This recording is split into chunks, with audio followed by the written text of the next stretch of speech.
సంఘస్థులందరికీ స్వాగతం. నేను మీ కాపర్‌ని. నేను వీడియోస్ చేస్తున్నప్పుడు కొంతమంది రెస్పాండ్ అవుతూ ఉంటారు కదా! అందుట్లో ఒక ముస్లిం పర్టిక్యులర్‌గా రెస్పాండ్ అవుతూ ఉంటారండి. ఒసామా గారని చెప్పేసి.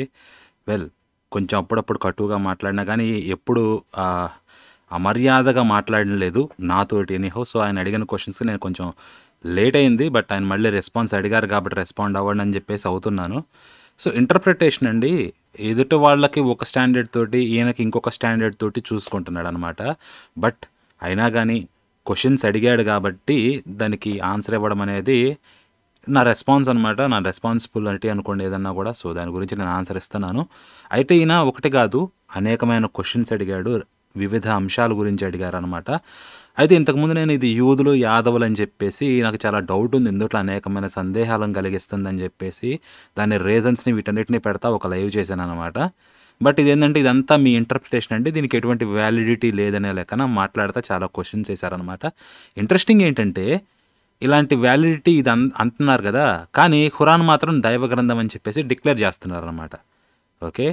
సో, ఖురాన్ దైవ గ్రంథం అయితే మనకి గీతలో కృష్ణుడిని ఏమంటారని చెప్పేది భగవాను వాచ అని చెప్పేసి ఉంటుంది. మరి అదేమవుతుంది? ఇది దైవ గ్రంథం అయితే అదేమవుతుంది చెప్పండి గీత ఆ ప్రకారం? దేవుడు చెప్పాడనే ఉంది కదా అక్కడ కూడా. దాన్ని ఒప్పుకుంటారా? దాన్ని ఒప్పుకోరు. బైబిల్‌లో ఏమని ఉంటుంది? యెహోవా సెలవిచ్చెను అని చెప్పేసి ఉంటుంది. ఉన్నవాడు, అయినవాడు రకరకాలుగా ఉంటుందన్నమాట ఆయన ఇంటర్ప్రిటేషన్. మరి దాన్నేమంటారు? అది దైవ గ్రంథం గాదు. కేవలం ఈ గ్రంథం మాత్రమే దైవ గ్రంథం. ఎందుకు? అది చెప్పుకుంది కాబట్టి. సో, తనను తాను సెల్ఫ్‌గా డిక్లేర్ చేసుకుంటే ఆ శాంక్టిటీ కేవలం ఖురాన్‌కే ఇస్తారు గానీ ఇంకా దేనికి ఇవ్వరనమాట. మరి దీన్నేమంటారు? పార్షియాలిటీ అంటారా? బిగటరీ అంటారా? లేకపోతే ఇంకేమంటారు? రకరకాలుగా అనుకోవచ్చు మనం. ఏదేమైనా ముందుగా ఆయన అడిగిన క్వెషన్స్ ఏంటి? వాటిని చూద్దాం. వాటిని ఆన్సర్ చేసిన తర్వాత మళ్ళీ ఒకసారి ఈ అంశం గురించి ఓవరాల్‌గా చర్చించుకుందాం. ఓకేనా? సో, ముందుగా ఆయనది కామెంట్ పెట్టారు వాట్సాప్‌లో. అందుట్లో ఫాంట్ అది క్లియర్‌గా ఉండదు కాబట్టి నేను ఆయన కామెంట్‌ని తీసుకున్నానండి. పెద్ద కామెంట్ అనమాట. దాన్ని ఒక డాక్యుమెంట్ చేశాను. బట్ ఒక్క అక్షరం నేను మార్చలేదు ఇందుట్లో. నేను కొంచెం కలరింగ్ అనేది ఇద్దాం అనుకున్నా అర్థమవ్వడానికి ఈజీగా ఉంటుందని. బట్ ఆయన ఇంటెన్షన్స్ నేను అడల్టరేట్ చేయడం ఎందుకులే అని చెప్పేసి ఏమీ మార్చలేదండి. ఆయన ఇచ్చింది ఇచ్చినట్టుగానే కాపీ పేస్ట్ కొట్టాననమాట ఇక్కడ. మీరు చూసుకోవచ్చు. సో, ఎప్పుడొచ్చింది ఈ కామెంట్ అంటే 25వ తారీఖు. ఈరోజు 28, 25వ తారీఖు వచ్చిందనమాట. సాయంత్రం 6 అప్పుడు హాయ్ అని తర్వాత ఇది పెట్టారు. తర్వాత ఇందాకే పెట్టారనమాట కామెంట్. ఈరోజు 28 కదా! కనీసం దీనికన్నా రెస్పాండ్ అవ్వండి అని చెప్పేసి. నేను రెస్పాండ్ అవుతానన్నాను. బట్ లేట్ అయింది. నా పక్కన నేను వేరే పనిలో ఉండి నా ఛానల్‌లో కూడా చూస్తే 2 రోజుల నుంచి కేవలం 2 లైవ్‌లు వచ్చినాయనమాట చిన్నయి. మధ్యలో గ్యాప్స్ కూడా వచ్చిందనమాట. సో, బట్ స్టిల్ అడిగారు కాబట్టి రెస్పాండ్ అవుతున్నా. ఏమంటున్నారంటే ఇది కేవలం కొంత హిందువుల ఇంటర్ప్రిటేషన్ మాత్రమే. మీ ఆలోచన ప్రకారం చూసుకుంటే యాదవులు, యూదులు అంటే వీళ్ళు ఎవరి సంతానం? వీళ్ళ మూల పురుషుడు ఎవరు? అని చెప్పేసి క్వెషన్ అడుగుతున్నానండి. మూల పురుషుడు ఆ పేరులోనే ఉందండి. ఓకే. యాదవులు ఎవరి నుంచి వచ్చిన వాళ్ళు? యదు నుంచి వచ్చిన వాళ్ళనమాట. యదు వంశము అని చెప్పేసి అంటారు. ఆ యదుని సంతానం కాబట్టి యాదవులు అయ్యారు. కృష్ణుడు కూడా యదు వంశంలోనే పుట్టాడనమాట. ఓకే. సో, ఆయన కూడా ఒక యాదవుడు. ఈ పేరు చాలా క్లియర్‌గా ఉంది అర్థం మనకి. అవునా? సో, మనకిక్కడ క్లియర్‌గానే ఉందండి. ద్రౌపద రాజునికి పుట్టింది కాబట్టి ద్రౌపది. జనకుడికి పుట్టింది కాబట్టి జానకి. సో, ఇట్లా మనకి పేర్లనేవి ఉన్నాయి. ఇప్పుడు మనకి సుమిత్రకు పుట్టాడు కాబట్టి లక్ష్మణుడిని సౌమిత్రి అని కూడా అంటారు. ఓకే. సో, తల్లిదండ్రుల పేరు నుంచి మనకి పేర్లు వస్తా ఉంటాయన్నమాట. అంజనాదేవికి పుట్టాడు కాబట్టి ఆంజనేయుడు అని చెప్పేసి. ఇక్కడ అట్లాగే యదుకి పుట్టారు కాబట్టి వీళ్ళందరూ ఆ వంశం వాళ్ళందరూ యాదవులు అయ్యారు. ఇప్పుడు ఈ క్వెషన్‌ని రివర్స్‌లో ఏస్తే యూదులకి ఆ పేరు ఎందుకొచ్చింది? ఓకే. ఎందుకొచ్చింది? వీళ్ళ ఇంటర్ప్రిటేషన్ ఏంటంటే వీళ్ళకి ఇజ్రాయేల్ అనే పేరు ఎందుకొచ్చిందో మనం అర్థం చేసుకోవచ్చు. యాకోబు అనే ఆ వ్యక్తి దేవునితోటి పోరాడి దాదాపు గెలిచినంత పనైతే ఈ దేవుడు తొడగూడు వసిలేలా కొడతాడు. ఆ లెక్కన ఓడిపోతాడనమాట యాకోబు. నువ్వు మనుషులతోటి, దేవునితోటి పోరాడి గెలిచావు కాబట్టి నీ పేరు యాకోబు కాదు ఇశ్రాయేల్ అని పెట్టబడుతుందని ఆదికాండం 32వ అధ్యాయంలో ఉంటుందన్నమాట మనకి. ఓకేనా? సో, 32, 31 అనుకుంటా ఐ థింక్ సారీ. 31, 32 కాదు. 32 అనుకుంటా. 32, 31 32 అనుకుంటా. సో, ఉంటుంది అక్కడ రఫ్‌గా 2 చాప్టర్స్‌లో. అయితే ఇక్కడ ఇజ్రాయెల్ అని పెట్టారు కదా! అక్కడి నుంచి వీళ్ళు ఇతని సంతానమే కాబట్టి వీళ్ళందరూ ఈ 12 తెగలు ఇజ్రాయేలీలు అనుకోవచ్చు. రైట్. మరి యోధా ఎక్కడి నుంచి పేరు? యోధా అనేది 4వ వాడనమాట. ఈ యాకోబుకు పుట్టిన సంతానంలో 4వ వాడిగా పుట్టినవాడు యోధా. ఓకే. రూబేను, షిమ్యోను, లేవి ఈ ముగ్గురు తర్వాత 4వ వాడిగా యోధా పుడతాడు. తర్వాత వీళ్ళు నిర్గమకాండం అయిపోయిన తర్వాత మొత్తం కనాన్లోకి ఎంటర్ అయ్యి యెహోషువ గ్రంథంలో దొరికిన వాళ్ళని దొరికినట్టు లేపుకుంటా పోయి ఏదేదో వాళ్ళ అబ్బసొత్తు అన్నట్టుగా మొత్తం దాన్ని ఆక్యుపై చేసుకుంటారు. అప్పటికక్కడ పాలస్తీనా వాళ్ళు కూడా లేరు. పాలస్తీనీలు లేకపోతే ఫిలిస్తీన్లు అంటారు, వాళ్ళు సపరేట్ అనమాట. వాళ్ళ లెక్క వేరు. వాళ్ళ అరబ్బులు ఎట్లా అంటా ఉంటారు కానీ వాళ్ళకి వీళ్ళకి సంబంధం లేదండి. తర్వాత కలిసిపోయి ఉండొచ్చు కానీ ఆ టైంకి వాళ్ళు వేరు, వాళ్ళ తెగ. తర్వాత వీళ్ళది వేరనమాట. కనాన్ని ఆక్యుపై చేసింది యూదులు ఆక్యుపై చేశారు. తర్వాత మొత్తం అక్కడ ఉన్న వాళ్ళని చాలామందిని లేపేశారు, బానిసలుగా చేసుకున్నారు. మొత్తానికి ఏంటంటే వాటిని పంచుకున్నారు, ఆ ప్రాంతాలని. ఆ కనాను ప్రాంతం, ఆ యోర్దాన్ నదికి యువతల ప్రాంతం, అవతల ప్రాంతాన్ని కూడా పంచుకున్నారనమాట. అందుట్లో ఇప్పుడు యెరూషలేం ఏదైతే ఉందో ఆ ప్రాంతము యూదా తెగకి వచ్చింది. ఓకే, వచ్చింది కరెక్టే. కానీ ఈ ఇజ్రాయిలీల్లో ఎవరు ఏ తెగ అనేది వాళ్ళ తండ్రి నుంచి పెట్టుకుంటా వస్తారు. సో యూదా ప్రాంతంలో ఉన్నప్పటికీ కూడా ఆలయంలో యాజకత్వం చేస్తారు కదా, వాళ్ళు లేవీయులే చేస్తారు. వాళ్ళు ఉండేది యూదాలోనే. యూదాలో ఆలయం ఉంది కదా, యూదాలో ఉన్న ఆలయంలో, యూదాలో ఉన్న యెరూషలేంలో ఉన్న ఆలయంలో ఉన్నప్పటికీ వాళ్ళు యూదులు కారు, వాళ్ళు లేవీయులు అవుతారు. మరి ఇప్పుడు వీళ్ళందరికీ కామన్గా యూదులని పేరు ఎందుకు వచ్చింది? ఇక్కడ చెప్పేది యూదా ప్రాంతంలో ఉన్నవాళ్ళు కాబట్టి ఈ పేరు అని చెప్పేసి అంటారు. కానీ ఇది అందరికి అటాచ్ అయ్యింది ఎందుకు అని చెప్పేసి మీరు ఆలోచించుకోవాలి. సమరయలో ఉన్న ప్రాంతం వాళ్ళని యూదులు ఎందుకు అంటున్నారు? ప్రపంచం మొత్తం ఉన్న వాళ్ళందరినీ యూదులు ఎందుకు అంటున్నారు? ఆ కామన్ పదం ఎక్కడి నుంచి వచ్చిందంటే మనకి ఇక్కడ యూదా ఒక్కడి నుంచే మనకి సెటిల్ కాదనమాట. ఎందుకంటే ముందు నుంచి కూడా యూదా, ఇజ్రాయేలు ఇంకా రకరకాల ప్రాంతాలుగా అది డివైడ్ అయింది బైబిల్ ప్రకారం. ఓకే, సో ఒక్క ప్రాంతాన్ని బట్టి అందరికీ పేరు ఎలా వచ్చిందా అని చెప్పేసి మీరు ఆలోచించుకోవాలి. కానీ యాదవులకైతే పేరు ఎలా వచ్చింది? వాళ్ళ పూర్వీకుల నుంచి వచ్చిందనమాట, యదు నుంచి వచ్చింది. సో ఇక్కడ మనకి ఇది సెన్స్ ఉందన్నమాట. వీళ్ళు అడిగారు కాబట్టి చెప్తున్నాను. ఎందుకంటే యాకోబు సంతానం ఎవరా అనేది, అంటే యాకోబు సంతానం నుంచి వచ్చిందా యోధా అనే పేరు, లేకపోతే ఎప్పుడో వేల సంవత్సరాల క్రితం వీళ్ళ మూల పురుషుడైన యదు వంశానికి యదు వంశంలో వీళ్ళు పుట్టారు కాబట్టి యదు నుంచి యాదవులు అయ్యారు. యాదవుల నుంచి వీళ్ళు భ్రంశమైపోయి లాంగ్వేజ్ యూదులు అయ్యారా? జస్ట్ నేను ఇది ఫ్యాక్ట్ అని ఇదే అసర్ట్ చేయట్లేదండి, ఇది ఒక అంశం అని చెప్పేసి డౌట్ని రైజ్ చేస్తున్నా. నెక్స్ట్ ఇంకా సరస్వతి రివర్ చెప్పారు, అక్కడ రాసి ఉన్నారు కదా సముద్రం అని. మధ్యలో రివర్, సముద్రం అని ఉంది కదా, అక్కడ మధ్యలో రివర్ ఎక్కడి నుంచి వచ్చింది, ఎందుకు వచ్చింది? ఇది మీ ఇంటర్ప్రిటేషన్ మాత్రమే, లేదా సముద్రానికి ప్రవహించే ఒక రివర్కి తేడా తెలియని స్థితిలో ఇజ్రాయెల్ ప్రజలు ఉన్నారని అనుకోవాలి. అప్పట్లో ఆల్బర్ట్ ఐన్స్టీన్ పుట్టలేదు సముద్రానికి రివర్కి తేడా తెలియని స్థితిలో అని చెప్పేసి అంటున్నారు. సో ఏంటంటే సముద్రం అని ఉంది అక్కడ, వాళ్ళు దాటింది, మీరేంటి రివర్ అంటున్నారు? అంటే ఇజ్రాయేలీలకి సముద్రానికి రివర్కి తేడా తెలియనంత స్థితిలో ఉన్నారా? అప్పటికి ఇంకా ఆల్బర్ట్ ఐన్స్టీన్ పుట్టలేదయ్యా సముద్రానికి రివర్కి తేడా తెలియని స్థితిలో అని చెప్పేసి అంటున్నారు. వెల్, ఇక్కడ వాళ్ళకి తెలుసా తెలియదా అనేది వేరండి, బట్ దాన్ని ఇంటర్ప్రెట్ చేయడం అనేది డిఫరెన్స్ అనమాట. మనకి బైబిల్లో సముద్రము అని చెప్పేసి మెన్షన్ చేస్తారు, సముద్రము నుండి నది వరకు అని చెప్పేసి. అదేంటి మీకు తెలియకపోతే ఇదిగోండి ఒక్కసారి దీన్ని చూపిస్తా. రైట్, ఇదిగోండి నేను ఇప్పుడు లైవ్లో చూపించింది ఎగ్జాక్ట్ మ్యాప్ ఇది కాదు కానీ, బట్ ఇది కొంచెం బెటర్ డిస్క్రైబ్ చేస్తుంది అనమాట మ్యాప్ని. మైగ్రేషన్ ఏం పెద్ద డిఫరెన్స్ లేదండి, చిన్న తేడా తప్పించి ఇంక పెద్దగా ఏమీ లేదు. సో మీరు ఈ మ్యాప్లో చూస్తే ఇప్పుడు ఐగుప్తు ఉంది కదా అండి కింద, ఇదంతా ఐగుప్తు అనమాట. ఇప్పుడు మ్యాప్లో అయితే ఇదిగోండి నా కర్సర్ కనిపిస్తుంది కదా, ఇది కూడా ఐగుప్తే. ఇది సీనాయి పెనున్సులా అంటారు అనమాట దీన్ని. ఓకేనా, ఇది ఇజ్రాయేలు. ఇదిగోండి ఇవి ఉంది కదా యూఫ్రటీస్ నది, టిగ్రిస్ నది, ఈ రెండు కలుస్తాయి, కలిసి వచ్చేసి ఒక నదిలా మారిపోయి తర్వాత ఈ కింద ఇది ఉంది కదా దీన్ని పర్షియన్ గల్ఫ్ అంటారు, దీంట్లోకి వెళ్ళిపోతుంది అనమాట, ఫ్లో అయిపోద్ది. సో దీన్ని బైబిల్ సముద్రము అని చెప్పేసి చెప్పింది అనమాట డిస్క్రైబ్ చేయడం. ఎందుకు? ఇక్కడేం సముద్రం లేదు, మీకు ఎదురుగా చూడొచ్చు మీరు, ఇదంతా ల్యాండ్, ఈ బ్లాక్ లైన్ ఏదైతే ఉందో ఇదేనమాట రివర్. కానీ దీన్ని బైబిల్ సముద్రము అని చెప్పేసింది. ఉత్తరాన ఉన్న సముద్రం నుంచి దక్షిణాన ఉన్న నది వరకు అని. దక్షిణాన ఉన్న నది ఏది? ఇక్కడ నైలు నది అనమాట, దక్షిణం నుంచి ఉత్తరానికి ప్రవహిస్తూ ఉంటుంది. సో వీళ్ళకి దక్షిణం ఇదనమాట. సో ఈ ప్రాంతం నుంచి ఈ ప్రాంతం దాకా దీన్ని సముద్రం అని చెప్పింది. ఎందుకంటే ఈ రెండు నదులు కూడా తీవ్రంగా ఫ్లడ్ అవుతాయి. ఫ్లడ్ అయినప్పుడు మీకు చూపిస్తా. ఈయన ఏమన్నాడు, ఇందూ రివర్ అన్నాడు కదా, ఈ ఫ్లడింగ్ అనేది గుర్తుపెట్టుకోండి, మళ్ళీ పద్దాకులు రావాల్సిన అవసరం లేదు. సో ఇదిగోండి ఇక్కడ ఇండస్ రివర్ అనమాట, సింధు నది, దీన్ని క్రాస్ చేశారు.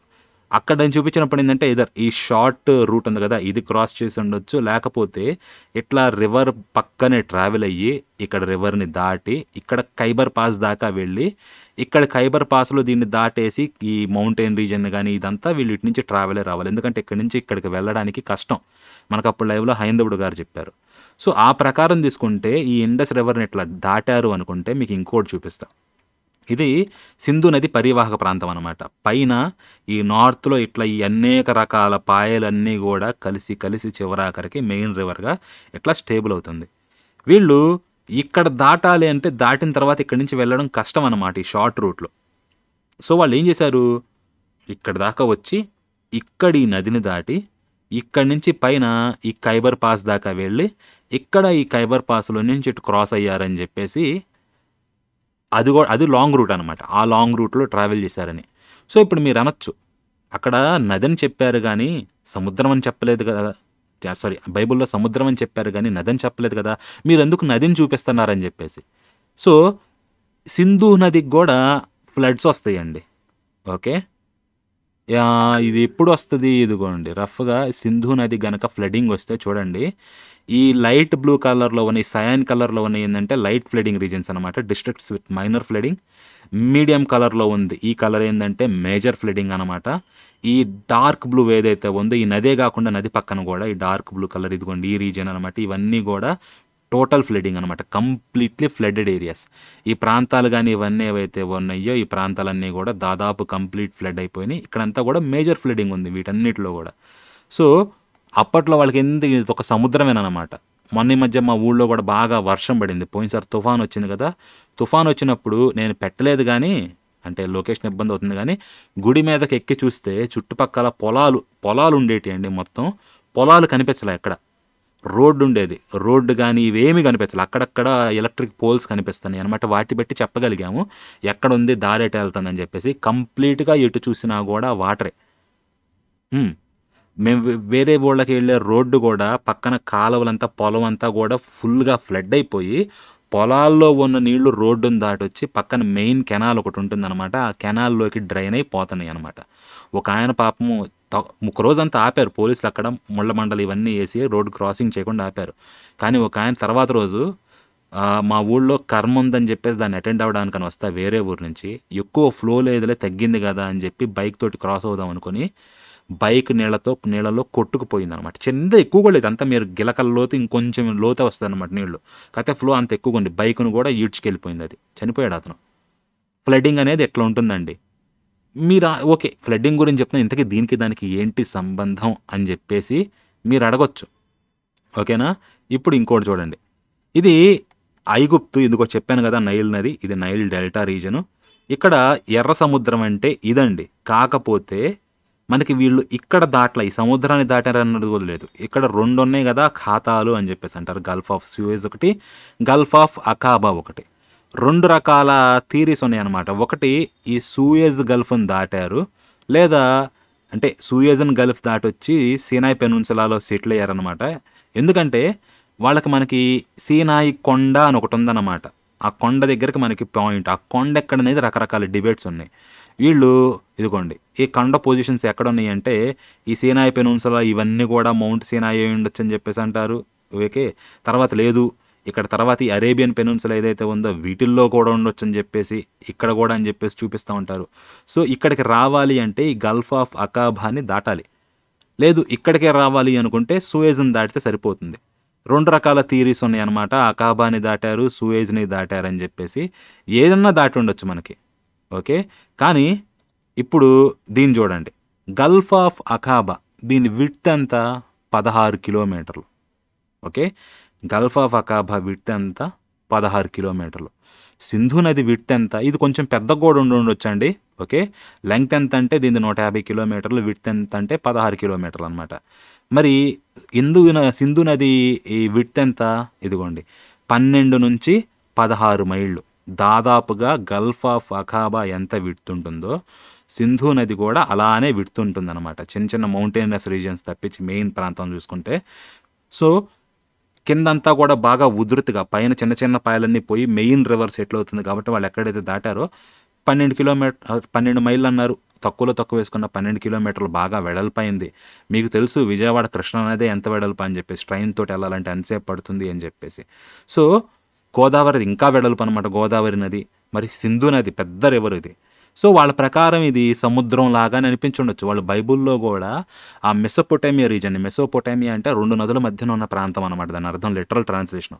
దాన్ని వాళ్ళు సముద్రం అని చెప్పారు. మరి వీళ్ళు ఇక్కడే దాటిన సింధు నదిని కూడా సముద్రము అనుకుని వీళ్ళు ఉండొచ్చు, తప్పులేదు అందుట్లో. వాళ్ళు అట్లా అనుకున్నారు, వాళ్ళకి అప్పుడే సముద్రం లాగానే అనిపించి ఉండొచ్చు, రైట్. ఇక్కడ మనం ఏది కంప్లీట్గా గాలి నుంచి ఏం తీయట్లేదు అనమాట. అక్కడ సముద్రం అని చెప్తే నువ్వేంది నది అంటున్నావని చెప్పేసి వాళ్ళు నదులను కూడా సముద్రంగా సంబోధించారండి, అది జరిగిందనమాట. సో ఇది రీజన్. జస్ట్ ఆయన అడిగారు కాబట్టి ఎందుకు అక్కడ అది ఉంటే నువ్వు ఎట్లా చెప్తున్నావు అన్నారు కదా, ఇదనమాట. తర్వాత ఈ నెక్స్ట్ అడిగిన క్వశ్చన్ ఏంటి, ఇదిగోండి నెక్స్ట్. ఎగ్జాక్ట్లీ ఈజిప్ట్లో ఇటుకలు కాల్చే సంప్రదాయం ఉంది, మీరే చెప్పారు. ఇజ్రాయిల్ ప్రజలు కూడా అక్కడి నుండి వాళ్లకు స్ప్రెడ్ కావచ్చు. కామన్ కల్చర్ కాబట్టి అప్పట్లో బలిపీఠాలు, దేవీ దేవతలకు అర్పణలు, అభిషేకాలు, నూనె అర్పణలు, సున్నతి, పైగా ఈజిప్ట్లో సేవలకి నూనె రాస్తారు అని చెప్పేసి. సో ఇప్పుడు చెప్పారనమాట. వీటన్నిటిలో చూస్తే ఏమని అనేది ఏంటంటే, నేను ఇటుకల గురించిన రిలేషన్ చెప్పా ఆ వీడియోలో. సో దాని ప్రకారం ఇటుకలు కాల్చే సంప్రదాయం ఐగుప్తులో కూడా ఉంది. ఐగుప్తులో వీళ్ళు ఉన్నారు కాబట్టి ఐగుప్తులో నుంచి అంటూ ఉండొచ్చు, కానీ అంతేగాని యాదవుల దగ్గర నుంచి వస్తున్న, తరతరాల నుంచి వస్తున్న సంస్కృతి కాదు అని చెప్పేసి, మీరు అట్లా చెప్పడానికి లేదు అని చెప్పేసి అంటున్నాడు. ఇదిగోండి ఐగుప్తులో ఏ సంప్రదాయం ఉందా అని చెప్పేసి మీకు చూపిస్తా, ఓకేనా.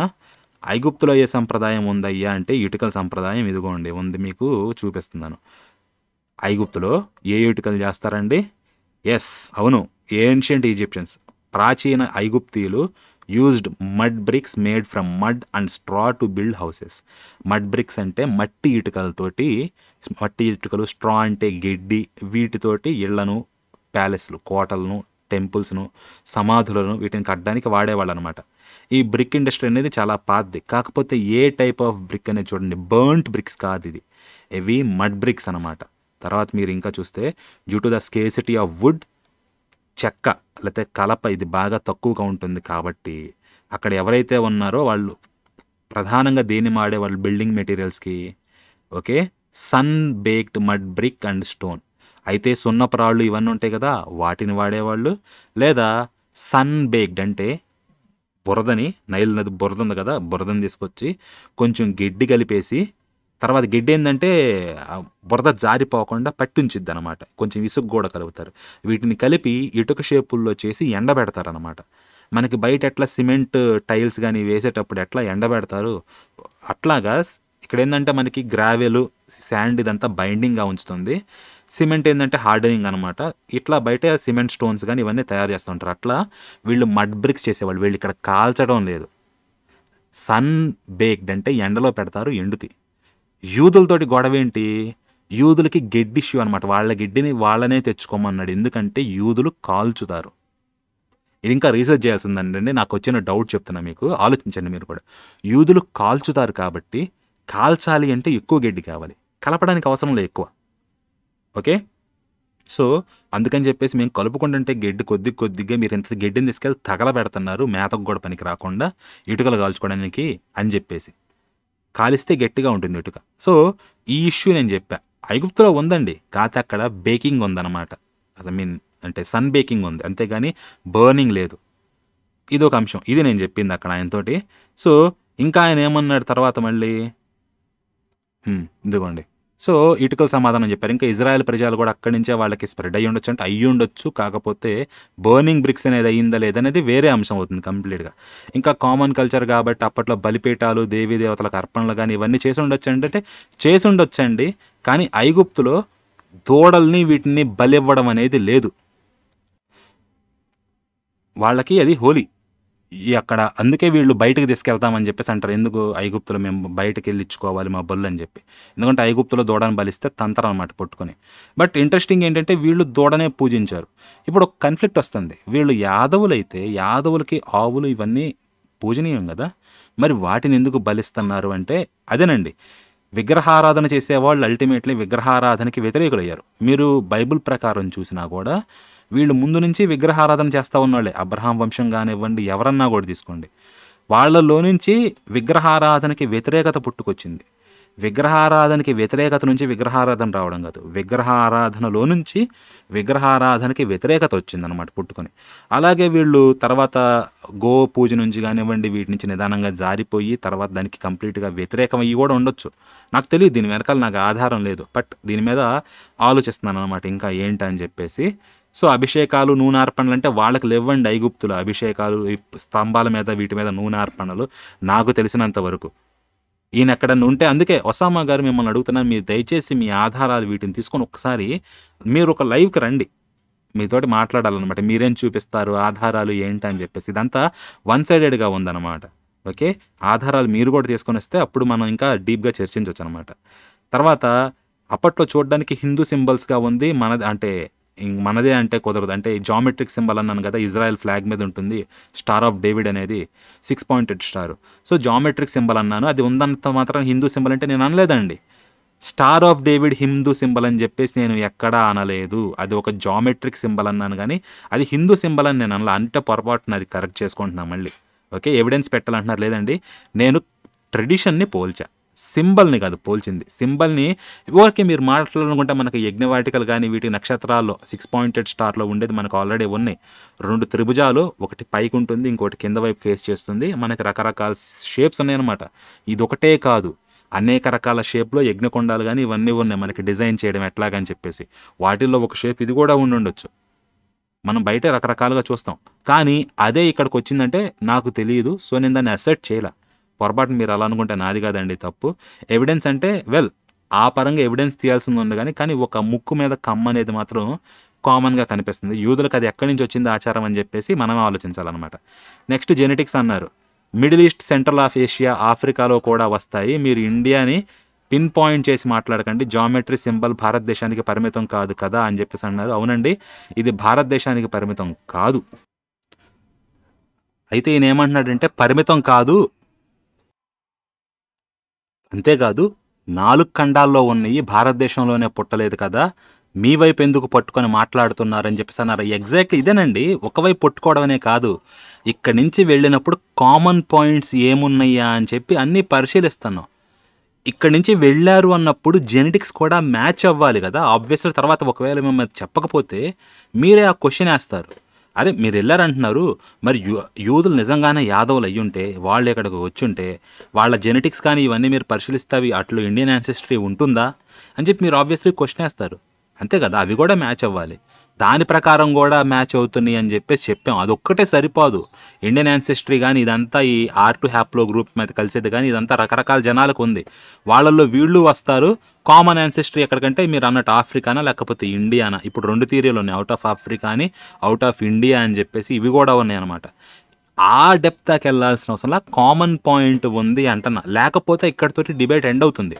యూదుల జీనియాలజీ ఇండియన్ జీనియాలజీ తోటి మ్యాచ్ కాకపోతే ఆ టైంలో మైటోకాండ్రియల్ DNA కానీ లేకపోతే ఇట్లా రకరకాలుగా ఈ పాయింట్ అనేది ఇక్కడే మూట్ అవుతుంది, అక్కడితోటి ఎండ్ అయిపోతుంది అనమాట. ఆర్గ్యుమెంటే లేదు, క్లోజ్.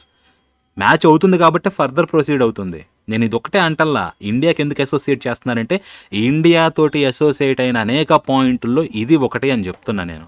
దీన్ని పట్టుకుని ఆలాడట్లా, దీన్ని పట్టుకుని ఆలాడడం కూడా తప్పు అవుతుంది. నెక్స్ట్ ఏమంటున్నారు ఇంకా మళ్ళీ, లేవీలు బ్రాహ్మణులు ఒకటేనా, దానికి ఆధారం ఏదీ లేదు, కంటెస్ట్ లేదు, జస్ట్ ఒకటి మ్యాచ్ అయితే సరిపోదు కదా అని చెప్పేసి అన్నారు. ఎగ్జాక్ట్లీ అండి, ఒకటి మ్యాచ్ అయితే సరిపోదు, కాకపోతే ట్రెడిషన్ అనేది ఉంది. వీళ్ళకి లేవీలు కానీ వీళ్ళందరూ ఎప్పుడు వచ్చారు, వీళ్ళ ట్రెడిషన్ అంతకుముందు ఎలా కంటిన్యూ అవుతుందంటే మనకు తెలియదు. ఓకే, సో ఈ పాయింట్ పోలిక ఉంది అంతవరకే, అంత మాత్రాన ఇది అదే అనుకోవడానికి లేదన్నమాట. కంప్లీట్గా ప్రూఫ్ ఉండాలి. కాకపోతే ప్రూఫ్లు అనేవి ఉంటే ఈ పాటికి క్లారిటీ అనేది ఈ పాటికి వచ్చుండేది. కానీ బిబ్లికల్ హిస్టరీ మీద మనకి క్లారిటీ లేదు. నిజంగానే నిర్గమ జరిగిందా, వాళ్ళు ఎక్కడ క్రాస్ అయ్యారు, ఎలా క్రాస్ అయ్యారు, అది కూడా ఇప్పుడు చాలా వేరీడ్ ఒపీనియన్ ఉంది. ఇంత ఫేమస్ ఈవెంట్ బైబిల్లో ఇంత పెద్ద రికార్డెడ్ చాలా చాప్టర్స్లో వర్ణించుకొచ్చిన అంశం అన్నమాట.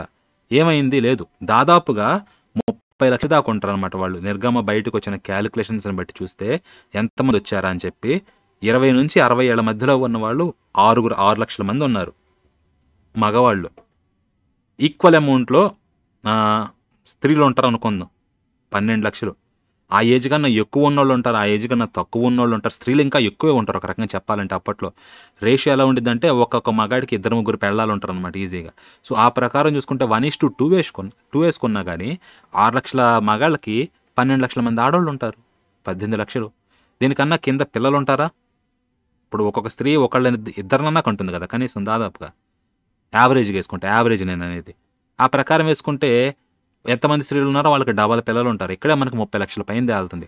వాళ్ళెవ్వరూ కూడా దాట్ల నిర్గమ ఎండింగ్ కల్లా కూడా అందరూ చచ్చిపోయారు, ఇద్దరు తప్పించి. ఎక్కడ చచ్చిపోయారు ఏంటి? 30 లక్షల మంది చనిపోతే ఏమన్నా ఉంటుంది కదా మనకు ఆధారం అనేది? వాళ్ళందరూ కాల్చి అలవాట్లేదు, వాళ్ళందరినీ పూడ్చిపెట్టడమే కదా. 30 లక్షల సమాధులు వాళ్ళ కొండ చుట్టూ తిరిగితే ఎక్కడున్నాయి అడగాలి కదా మీరు ఇవన్నీ. సో వేరీడ్ ఒపీనియన్స్ ఉన్నాయండి ఆ టైంలో జరిగిందా అంటే. సో వీటికే ఆధారాలు లేనిది ఇంకా 4000 సంవత్సరాల క్రితం, 5000 సంవత్సరాల క్రితం, లేకపోతే 4000 వేసుకోండి రఫ్గా, ఆ టైంలో ఉన్న వాటికి ఆధారాలంటే ఇంకా దొరకలేదన్నమాట వీళ్ళకి. సో మన దగ్గర నుంచి ఇక్కడి నుంచి చూపించమనడం కష్టం. దొరికితే ఏమో సారూప్యత ఇంకా ఎక్కువ అవ్వచ్చు, ఇంకా కొత్తవి ఏమన్నా కనిపించవచ్చు కూడా, తెలియదు కదా మనకి. నెక్స్ట్, ముస్లిమ్స్ కూడా హజ్ చేసేటప్పుడు బ్రాహ్మణులకు మ్యాచ్ అయ్యే బట్టలు వేసి ఉంటారు. మరి దాన్ని ఏమంటారు? ప్రవక్త ఇస్మాయిల్ విషయంలో కూడా మీరు ఇలాగే మాట్లాడారు. సో నేను ముస్లింలు ఎట్లా వేసుకుంటారో నాకు తెలియదండి, కామన్ పాయింట్ ఉంది. కానీ బ్రాహ్మణుల్లా వేసుకుంటారా వాళ్ళు? అంతకుముందు అక్కడ కాబా దగ్గర శిరోముండనం ఎందుకు చేపించేటోళ్ళు? ఇట్లా రకరకాలంటే ప్రాంతాలు దాటే కొద్దీ కూడా అలవాట్లు మారిపోతూ ఉంటాయి over a period of time. ఎక్కడన్నా ఇది జరిగేదే. ఓకే, సో వాళ్ళ అలవాట్లు మారిపోయినాయి అంటే దానికి నేనేం చేయమంటారు చెప్పండి? మారిపోతే మారిపోయినాయి. కామన్ పాయింట్ ఏమన్నా ఉందా? ఇప్పుడు అంతెందుకు, ఇండియాలో ఒకప్పుడు అందరూ మనోళ్ళే ఉండేటోళ్ళు, తర్వాత ఇప్పుడు చూడండి ముస్లిమ్స్ ఆచారం ఎలా ఉంటుంది, కంప్లీట్లీ మారిపోతుంది. ఒకప్పుడు అంతా ఇండియాలో హైందవులే ఉన్నట్టయితే ముస్లింల ఆచారం ఎక్కడి నుంచి వచ్చిందనంటే బయట నుంచి వచ్చింది. రేపు 2000 సంవత్సరాల తర్వాత ఏమన్నా జనాలకు ఐడియా లేదనుకోండి, వాళ్ళు ఇదే క్వశ్చన్ అడుగుతారు, ఎక్కడి నుంచి వచ్చింది ఆచారం అని చెప్పేసి. అందరూ పాత మనోళ్లే కదా మీరందరూ కూడా, మనందరం ఒకే తండ్రి తల్లికి పుట్టినోళ్ళం ఇక్కడ అందరూ కూడా. ఏమైంది? ఇప్పుడు మీ ఆచారం కంప్లీట్గా డిఫరెంట్గా ఉంది, మా ఆచారం కంప్లీట్గా డిఫరెంట్గా ఉంది. రేపు 2000 ఏళ్ల తర్వాత ఎవరో మీలాంటి వాళ్ళు చూసి మీరేమో ఇక్కడ అంటున్నారు అందరూ ఒకప్పుడు భారతదేశంలో ఒకళ్ళే ఉండేవాళ్ళు అని చెప్పి, కానీ ఇక్కడ చూస్తే ఈ ఒసామా గారి ఆచారం డిఫరెంట్గా ఉంది, ఆయన అస్థిపంజరము, తర్వాత అక్కడ వేరే వాళ్ళే దొరికినాయి, వీళ్ళ అస్థిపంజరాలు వీళ్ళే డిఫరెంట్గా ఉన్నాయి, ఎక్కడి నుంచి వచ్చిందని చెప్పేసి. కాకుండా పోద్ది అంత మాత్రాన తర్వాత పరిస్థితి మారింది కదా. ఏమొచ్చిందో మీకు తెలుసు, ఇస్లాం వచ్చింది, క్రిస్టియానిటీ వచ్చింది, తెల్లోళ్ళు వీళ్ళందరూ వచ్చారు. ఓకే, సో మారుతూ ఉంటాయి పరిస్థితులు. కామన్ అలవాట్లు కొన్ని ఉంటాయి, వదిలేసినవి కొన్ని ఉంటాయి. రహీంతో సో మీరు మాట్లాడారు రహీంతో, సో నాది కూడా అదే రూట్. యాదవులు యూదుల విషయంలో సాలిడ్ సాక్ష్యాలు అయితే చెప్పడం లేదు కదా, కేవలం ఊహలు మాత్రమే. అంటే సాలిడ్గా ఉంటే ఈ పార్టీకి సెటిల్ అయిపోయేదండి ఆర్గ్యుమెంట్. వాళ్ళకే సాలిడ్ ఫ్యాక్ట్స్ లేవు. మీరంటే మళ్ళీ ఫీల్ అవుతారనమాట, మీకు అంత టాలరెన్స్ కూడా ఇవ్వాల. ఓకే, ఫీల్ అవ్వరంటే ఒక మాట మాట్లాడతా, ఏసుకుందా చెప్పండి, సాలిడ్ ప్రూఫ్ లేదు. అంతెందుకండి, మీరు బాగా హత్తుకుంటారు కదా మీ గుండెలు పెట్టుకొని, మీ నబీ మహమ్మద్ అయ్యగారికి ప్రూఫ్ ఉందా అండి? చారిత్రక ఆధారం ఒక ఆర్టిఫాక్ట్ ఉందా ఆయన గారిది? మీరు చూపించండి, ఎక్కడన్నా ఉందేమో. జస్ట్ అడుగుతున్నా, చూపించండి ఎంత సాలిడ్ ఆధారం ఉందో, మీరు ఎంత తీసుకొస్తారో చూద్దాం. అప్పట్లో అనేక డౌట్స్ ఉన్నాయి, స్కాలర్స్కి అనేకమైన ఒపీనియన్స్ ఉన్నాయన్నమాట. అసలు ఆయన ఉన్నాడు అనేది కూడా పెద్ద క్వశ్చన్. ఖురాన్ ఎప్పుడు రాశారని దాని దగ్గరకు వద్దాంలేండి మళ్ళీ, అంటే ఫీల్ అవుతారు మళ్ళీ. అంటే చూపించండి సాలిడ్ అంత ఆధారం ఉంటే, ఒకసారి లైవ్ కరెంట్ వచ్చి చూపించండి అంత సాలిడ్ తిరుగులేని ఆధారం ఏముందో చెప్పండి, సాక్ష్యం, సాలిడ్ సాక్ష్యం అనేది తీసుకొని చూపించండి, చూద్దామండి. తీసుకొచ్చి చూపిస్తే అప్పుడు మాట్లాడదాం. మీరు విగ్రహాలను కొలుస్తున్నారు, దానికి సమాధానం ఇవ్వాలి. విగ్రహాలు మీరు ప్రశ్న వేస్తే అబ్రహాం ప్రవక్త అదే మాట అన్నాడు, మీ దేవీ దేవతలను చెడగొట్టింది వీళ్ళని అడగండి సమాధానం ఇస్తారని చెప్పి. అది మీ ఖురాన్లో చెప్పారండి. ఆయన ఏ దేవీ దేవతల్ని అడగండి, లేకపోతే ఇదేమీ చెప్పలా. ఆయన విగ్రహారాధన గురించి అక్కడ ఏం మాట్లాడుకోవాలా, ఆయనే మాట్లాడలా.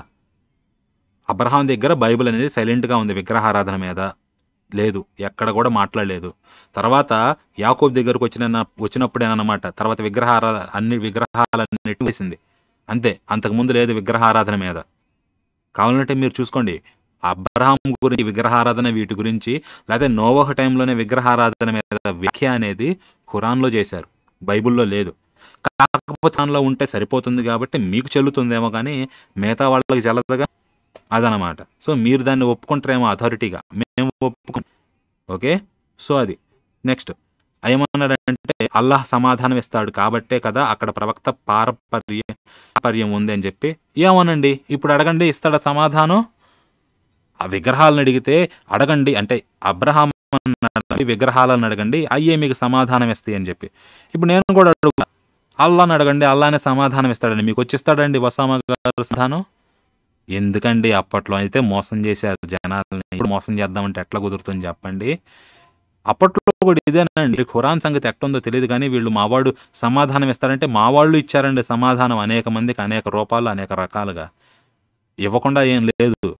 విగ్రహంలో పూజించిన వాళ్ళకి ఇచ్చారు, విగ్రహం లేకుండా పూజించిన వాళ్ళకి ఇచ్చారు. ఇవి మాత్రం ఒకటే ఇదే పెట్టుకున్నారనమాట పత్తాగా. సరే ఇప్పుడు అది ఎందుకులేండి.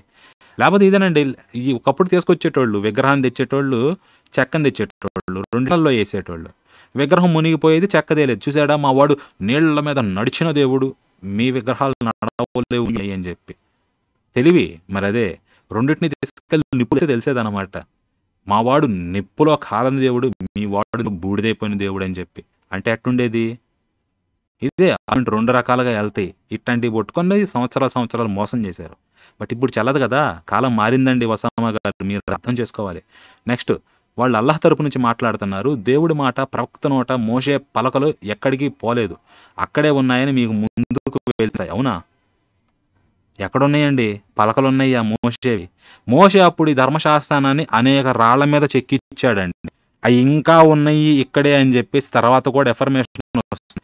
ఈ బుక్ రాసిన వాళ్ళు ఆ బుక్ ఏ టైంలో అయితే రాశారో ఆ రాసినప్పుడు అవి ఇంకా ఇక్కడనే ఉన్నాయి అని చెప్పేసి రాశారనమాట. ఈ ఏడున్నాయండి?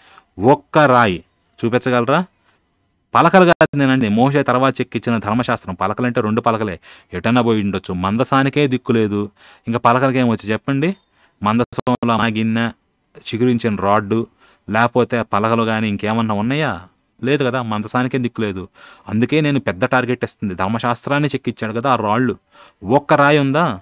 లేదు. బైబుల్లో మాత్రం రాసుకున్నారు దాని. అందుకేనండి అది దైవ గ్రంథం కాదని చెప్పేసి మీరు కూడా కింద వచనాలు ఇచ్చారు ఎగ్జాంపుల్స్గా.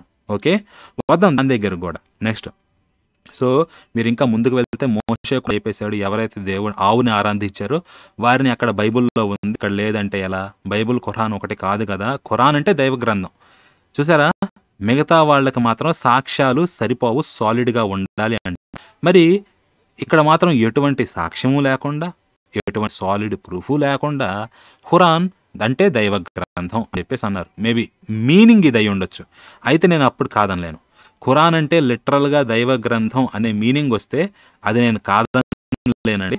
ఖురాన్ అంటే దైవ గ్రంథం అనే మీనింగ్ రాకుండా దైవ గ్రంథం అంటుంటే మాత్రం నేను దాంతో ఒప్పుకోను. ఎందుకంటే అన్నంత మాత్రాన సరిపోదు. అనేక రకాలు అంటున్నారు. పరిశుద్ధ గ్రంథం అని చెప్పి పైన పేరు పెట్టుకుంటారు. అందుట్లో ఎంత పరిశుద్ధత ఉందో మీకు తెలుసు, నాకు తెలుసు. చూస్తున్నారు కదా జనాలు, మీకు కూడా తెలుసు కదా అండి పరిశుద్ధ గ్రంథంలో ఎంత పరిశుద్ధత ఉందా అనేది.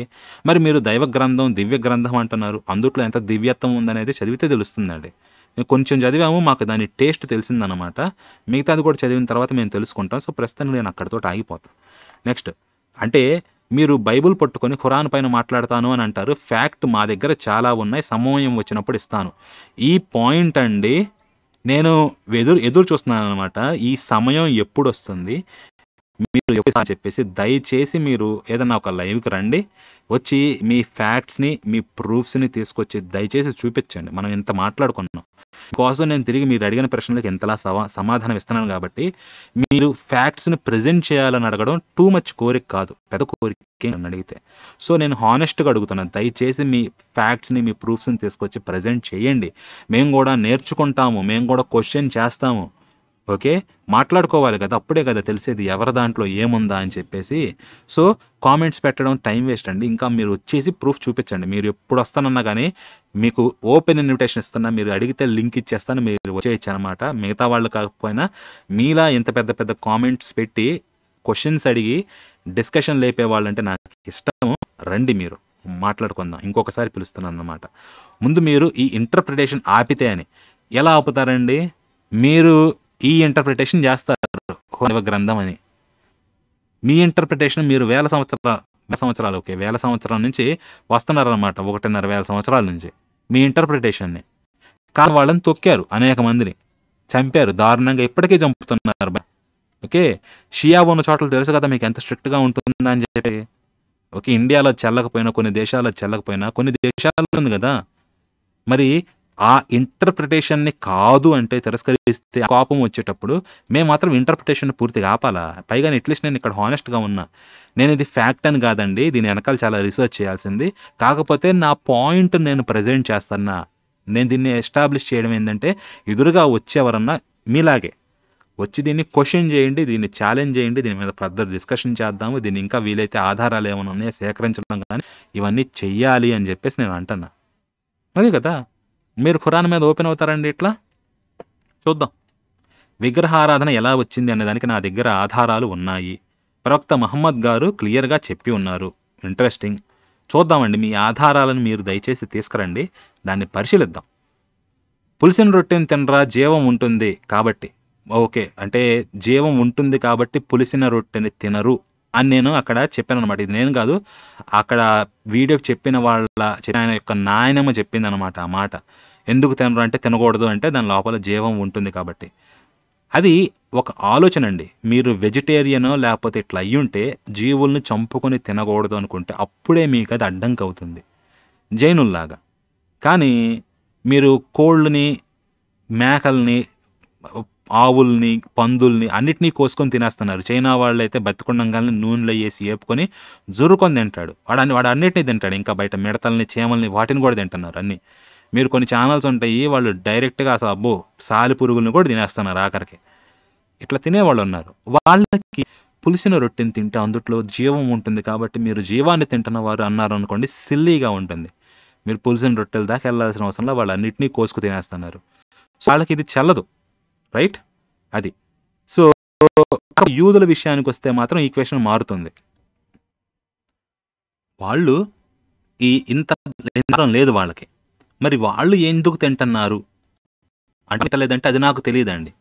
వాళ్ళకి ఈ ఆచారం ఎక్కడి నుంచో తెలీదు. పులిసిన రొట్టెలు తినకూడదు అని చెప్పేసి. యెహోవా చేయడం రాసుకున్నది హానెస్ట్‌గా నాకు తెలీదండి. ఓకే. కాకపోతే పాత ఆచారాన్ని వీళ్ళు ఎక్స్‌ప్లెయిన్ చేసుండొచ్చు ఇట్లా యెహోవా వచ్చి చెప్పాడని అని చెప్పి నేను అనుకుంటున్నా. ఆచారం అయితే ఉంది కదా వీళ్ళకి. పులికలు తినాలి, పులుసుని తినకూడదని. ఎక్కడి నుంచో వచ్చింది. ఎక్కడి నుంచి వచ్చిందో నాకు తెలీదు. బైబిల్లో రాసుకున్నారు కానీ బైబిల్ మీద నాకు ట్రస్ట్ లేదు. యెహోవా లేడు. ఓకే. ఇది నా బిలీఫ్ అనడం కూడా నాకు తెలిసిన రియాలిటీ అనమాట. ఓకే. ఇందుట్లో నాకు అనేక కాంట్రడిక్షన్స్ ఉన్నాయి. అందుట్లో స్టిపులేట్ చేసిన కండిషన్స్ ప్రకారం ఆ ప్రవక్తలు అబద్ధ ప్రవక్తలు. సో వాళ్ళు చెప్పిన దేవుడు కూడా అబద్ధ దేవుడు అనమాట. అయిపోయింది అక్కడితోటి. సో వీళ్ళు ఎక్కడి నుంచో వచ్చి ఉండొచ్చో నాకు ఇది తెలీదు. నేను బహుశా ఏడు నుంచి ఏమన్నా వచ్చిందేమో అనుకుంటున్నా. అంతే, ఇంకంతగానే ఎక్కువ చెప్పడంలో. నెక్స్ట్, కాల్చిన రొట్టె తింటారా? ఆవులు లాగేస్తారు అప్పుడు లేదా జీవం. ఇది మీ సొంత ఇంటర్ప్రిటేషన్ మాత్రమే అన్నారు. నేను పోలిక చెప్పానండి. ఇది ఒక పాయింట్ అనమాట. వీళ్ళు ఇప్పుడు మాంసం తింటున్నారు బాగానే, మరి వాళ్ళకి జీవం కోసం ఎంతగా ఫీల్ అవుతారంటే ఫీల్ అవ్వరు. సో ఇది తేడాగా ఉంది. కానీ ఆచారం ఎక్కడి నుంచి వచ్చింది? ఎందుకు వచ్చింది? యెహోవా ఎందుకు పెట్టాడు ఈ కండిషను? ఊరికే సెన్స్ లేకుండా పెట్టాడు కదా. పులిసిన రొట్టెలు తినకూడదని ఎందుకు పెట్టాడని క్వశ్చన్ వేసుకున్నారు ఎప్పుడన్నా మీరు? వేసుకుంటే దానికి ఆన్సర్ బైబిల్లో చెప్పదు. ఎందుకు తినకూడదు అనేది, వై అనేది. నా ఛానల్లోనండి నేను అనేకమైన పాయింట్లు పెడతా ఉంటా. కాకపోతే నా ఛానల్ లోగోని కానీ దీన్ని చూస్తే ఫండమెంటల్గా నేను అడిగే క్వశ్చన్ వై క్రాస్ అనేది. యేసు సిలువ మా కోసం మరణించాడు అది ఇది అని చెప్పేసి అంటారు ఇన్ని రకాలుగా. సిలువ ఎందుకు అనేది క్వశ్చన్. ఓకే, అర్థమైందా? మరణించాలి కదంటే మరణించాడు కరెక్టే. సిలువ మీద ఎందుకు మరణించాడు అనేది కూడా ఒక క్వశ్చన్ అనమాట. ఎక్కడనుందా సిలువ ఎక్కుతాడని? లేదు. సో ఇట్లా ఆలోచిస్తే పులియ రొట్టెలు తినాలి, పులిసినవి తినకూడదని ఎందుకు అన్నాడు అనేది క్వశ్చన్ వేసుకుంటే మీకు బైబిల్ ఆన్సర్ ఇవ్వదు. కానీ ఈ పాయింట్ తోటి లింక్ చేస్తే ఒక ఆన్సర్ వస్తుంది అని అంటున్నా. మీరు ఆన్సర్ చెప్పలేదు కాబట్టి బైబిల్లో యాక్సెప్ట్ చేయటంలా. ఇంటర్ప్రిటేషన్ అంటున్నారు. అన్నీ ఇక్కడి నుంచే మొదలవుతాయి. లేదు, బైబిల్లో చెప్పరా. సో రీజనింగ్ ఎట్లా చేయాలి? ఇక్కడ ఒక అలవాటు ఉంది, వీళ్ళు ఇక్కడి నుంచి వస్తే ఈ అలవాటు అక్కడ క్యారీ అయ్యి ఉండొచ్చు. కొన్ని నాశనం అయిపోయినాయి, కొన్ని క్యారీ ఆన్ అయినాయి. అదని చెప్పేసి అంటున్నా. ఇస్లాం దృష్టిలో ఖురాన్ బైబుల్ ఒకటే కాదు, తెలుసయ్యా. ఇది నేను కూడా ఒప్పుకుంటా. ఇస్లాం దృష్టిలో ఈ రెండు ఒకటే కాదని. బైబుల్ కరప్టెడ్ అయ్యింది. ఓకే, బైబుల్ కరెక్ట్ కానీ కరప్టెడ్ అయ్యింది అనమాట ఈయన చెప్పేది. ఖురాన్ మాత్రం కరప్ట్ కాలేదు, అవునా? కరప్ట్ కాకపోతే ఎలా కాలేదని చెప్పి రుజువు చేసుకోవాల్సి ఉంటుంది. ఎట్లా? ముందు ఎక్కడెక్కడైతే ఫస్ట్ రిటర్న్ కాపీ ఏదైతే ఉందో, ఎన్ని సూరాలు ఏవైతే ఉన్నాయో ఆ సూరాలన్నీ స్టార్టింగ్లో ఆకుల మీద వాటి మీద రాశారంటారు కదా, వాటిని చూపించి ఇదిగోండి రాసినవి, ఇవి ఎట్లయితే స్టార్టింగ్లో ఉన్నాయో అవే చివరిదాకా వచ్చినాయి అని చెప్పేసి ఉండాలి. లేకపోతే వీటి డిజైన్ వెనకాల ఏదైనా సిస్టమ్ ఉందనుకోండి, ఛందస్సులు నిరుక్తం కానీ ఇట్లా వేదాలు ఎట్లయితే ఉన్నాయో సిస్టమేటిక్ కన్స్ట్రక్షన్, దాన్నన్నా చూపించి ఈ పాయింట్ని ఈ సిస్టమ్ని ఎక్కడా దాటలేదనన్నా చెప్పాలి. లేదు మేము గుర్తుపెట్టుకున్నాం, మనం గుర్తుపెట్టుకున్న కాడి నుంచి కూడా మారలేదంటే కరెక్టే. మీరు గుర్తుపెట్టుకోక ముందు మహమ్మద్ ప్రవక్తని మీరు ఎప్పుడు డేట్ చేస్తారు? 630కి డేట్ చేస్తారు, రైట్? అప్పుడు రాసిన ఖురాను ఇదే అని చెప్పేసి ప్రూవ్ ఏంటి? మీ మాట అంతే, మీ ఇంటర్ప్రిటేషన్ అంతే కదా, ఇంకంతకన్నా లేదు కదా ప్రూఫ్. సో అది కూడా మీ ఇంటర్ప్రిటేషనే అవుతుంది, కానీ అది ప్రూఫ్ కాదు. అదేనండి తేడా. ఇది 2 రకాలుగానే వెళ్తుంది అనమాట, 2 దారులుగానే వెళ్తుంది. It goes 2 ways. Okay. So Islam ఎక్కడ చెప్పలేదు బైబిల్ దైవ గ్రంథం అని. ఓకే, బైబిల్ దైవ గ్రంథం ఉంటే మీరు చూపించండి అని చెప్పేసి అంటున్నారు. అవునండి, ఇది చెప్పలేదు ఎక్కడా కూడా. ఇప్పుడు ఈ కాలానికి దైవ గ్రంథం కేవలం ఖురాన్ మాత్రమే అంటున్నారు. ఎలా చెప్తారండి? లేదయ్యా, మాకు చాలా దైవ గ్రంథాలు ఉన్నాయి, మీకు కేవలం ఖురాన్ మాత్రమే ఉంది. మీ ప్రకారం అన్నమాట. మా ప్రకారం దైవ గ్రంథం అంటే దాని స్టాండర్డ్ వేరే ఉంటుంది. ఖురాన్ సెట్ కాదు దానికి, దైవ గ్రంథానికి. బైబిల్ కూడా సెట్ కాదు. మీ ప్రకారం ఖురాన్ మాత్రమే అంటున్నారు, మా ప్రకారం ఖురాన్ కాదండి. ఓకే, ఇక్కడ లెట్స్ అగ్రీ టు డిసగ్రీ. మీది దైవ గ్రంథం అని మీరు చెప్పుకోండి, మా దైవ గ్రంథాలు మాకున్నాయి, మేము చెప్పుకుంటాం అనమాట. ఖురాన్లో ఫ్లాట్ ఎర్త్ షేప్ ఎక్కడుంది అని చెప్పి, ఫ్లాట్ షేప్ ఎర్త్ ఎక్కడుంది, భూమి ఆకారం ప్రస్తావన ఎక్కడుంది, ఇది మీ ఇంటర్ప్రిటేషన్ మాత్రమే అన్నారు. ఇది నేను అంతకుముందు మాట్లాడానండి. ఇది యాక్చువల్గా నేను ఖురాన్ కొంత చదివాను కదా లైవ్లో, సిద్ధిగారి లైవ్లో కానీ ఇట్లా, అక్కడే నాకు దొరికింది. ఖురాన్లోనే 2వ సూరాలోకి వెళ్తే అక్కడ ఇదిగోండి చూపిస్తాను. ఇది 2వ సూరా అండి, సూరా అల్ బకరా అంటారు. ఇందులో 22వ ఆయతు చూడండి. ఆయన అల్లాహే మీ కొరకు భూమిని పరుపుగాను మరియు ఆకాశాన్ని కప్పుగాను చేశాడు, మరియు ఆకాశం నుండి వర్షాన్ని కురిపించి తద్వారా మీకు జీవనోపాధిగా ఫలాలను ఉత్పత్తి చేశాడు. కావున అది తెలుసుకొని మీరు ఇతరులను అల్లాహ్కు సాటిగా నిలబెట్టకండి. భూమిని ఎలా చేశాడండి? పరుపుగా. ఆకాశం ఎలా చేశాడు? కప్పుగా.